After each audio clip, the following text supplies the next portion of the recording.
Hola, ¿qué tal? En este video voy a explicar a manera de conclusión lo del factor de potencia, para qué nos sirve, por qué lo vamos a calcular, qué importancia tienen los circuitos en corriente alterna. Y para ello voy a tomar como referencia el ejercicio que tenemos en la propia plataforma. En este ejercicio ya tenemos un circuito RLC, en este caso configuración paralelo, y ya está resuelto hasta obtener los fasores de voltaje y corriente. Bueno, hasta este punto ustedes ya saben identificar los parámetros de la función de alimentación de nuestro circuito, lo que es el voltaje de entrada. Sabemos determinar los datos o los parámetros de dicho circuito. Puede ser también en configuración serie, no importa, cualquiera de los dos casos ya sabemos identificar y obtener los parámetros. Y a partir de esto ya también sabemos calcular las reactancias, tanto la reactancia inductiva como la reactancia capacitiva, o bien las impedancias, según sea el caso. También ya conocemos el concepto de voltaje eficaz o voltaje RMS, que a partir de aquí es como vamos a obtener la corriente eficaz o RMS. Ya empleando la metodología correspondiente para cada configuración de los circuitos, ya sea serie o paralelo, pues lo importante es llegar a esto, la corriente RMS.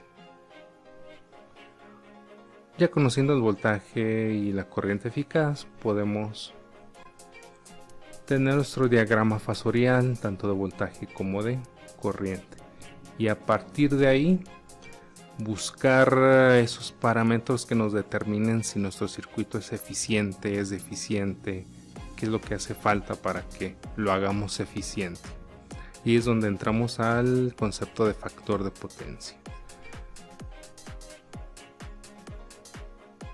El concepto de factor de potencia, pues prácticamente lo que nos indica es qué tan eficiente es nuestro circuito RLC.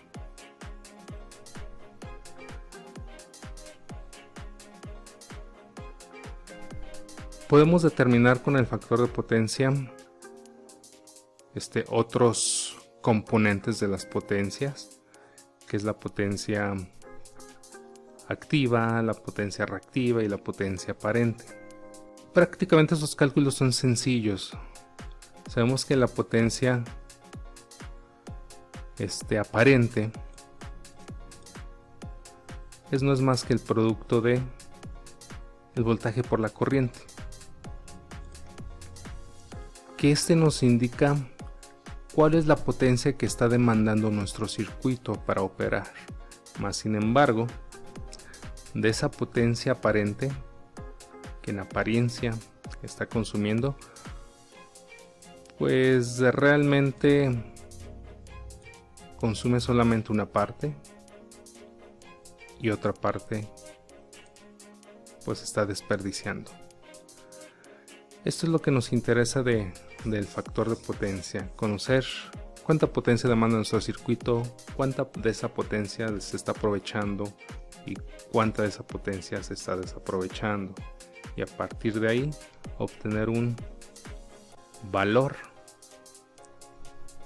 que sea indicativo para nosotros qué tan eficiente es.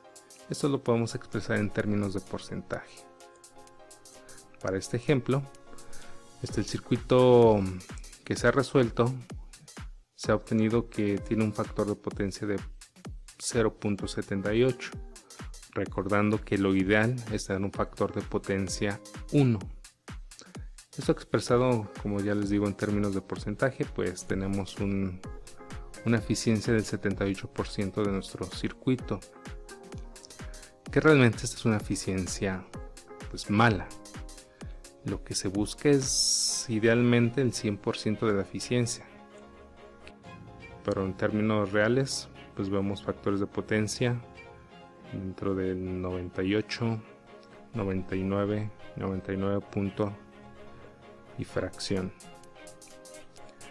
Entonces, si nosotros sabemos si nuestro circuito es deficiente, ¿qué es lo que necesitamos para que sea eficiente? Ahí es donde ya el siguiente y último tema veremos lo que es la corrección del factor de potencia. ¿Y qué vamos a hablar de la corrección del factor de potencia?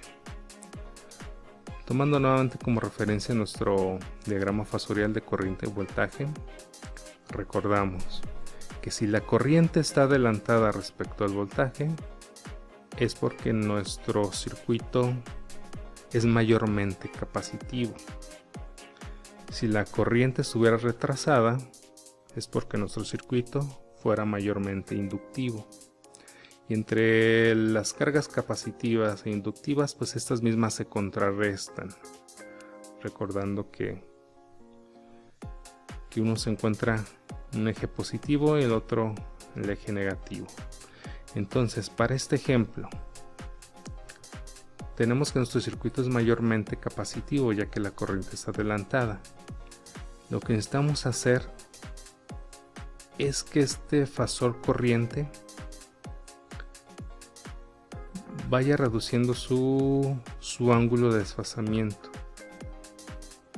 y que este valor de 38.32 se acerque lo más posible a 0 grados. ¿Cómo podemos reducir esta carga capacitiva? Pues conectando inductores que contrarresten esa carga capacitiva y que podamos lograr que este ángulo se reduzca y por lo tanto que nuestro factor de potencia aumente. Eso es lo que buscamos con este concepto de factor de potencia. Identificar la eficiencia de nuestro circuito. Si es deficiente, implementar algún método para eficientarlo. Bueno, hasta aquí dejamos este concepto y nos vemos en un próximo video.